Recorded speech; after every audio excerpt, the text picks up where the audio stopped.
पुण्यातील हडपसर, लोणी, काळभोर परिसरात ढगफुटी सदृश्य पावसामुळे अनेक घरे आणि गाड्या पाण्याखाली गेली आहेत. पुणे शहर आणि जिल्ह्यात रात्रभर मुसळधार पाऊस सुरू असून यामुळे जनजीवन विस्कळीत झालेलं आहे.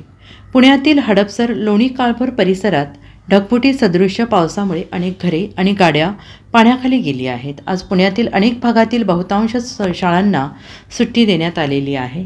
सोलापूर रोड, लोणी आणि कदम वाकवस्ती या ठिकाणी मुसळधार पाऊस झाल्याने अनेक गाड्या आणि काही घरे पाण्याखाली गेली आहेत. तर दुसरीकडे इंदापूर आणि बारामती तालुक्यात मुसळधार पावसामुळे काही गावात पाणी शिरल्याची माहिती समोर येते. थेऊरमध्ये 50 घरांमध्ये पाणी शिरलेलं असून घटनास्थळावर NDRFचे पथक दाखल झालेलं आहे. रहिवाशांना रेस्क्यू करण्याचं काम सुरू आहे. पोलीस घटनास्थळी पोहोचलेले असून नागरिकांना मदत पुरवली जाते आहे. याशिवाय पुण्यातील पश्चिम भागात धायरीमध्ये घरांमध्ये पाणी शिरल्याची माहिती समोर येते आहे. Bureau report SBN Marathi, Pune.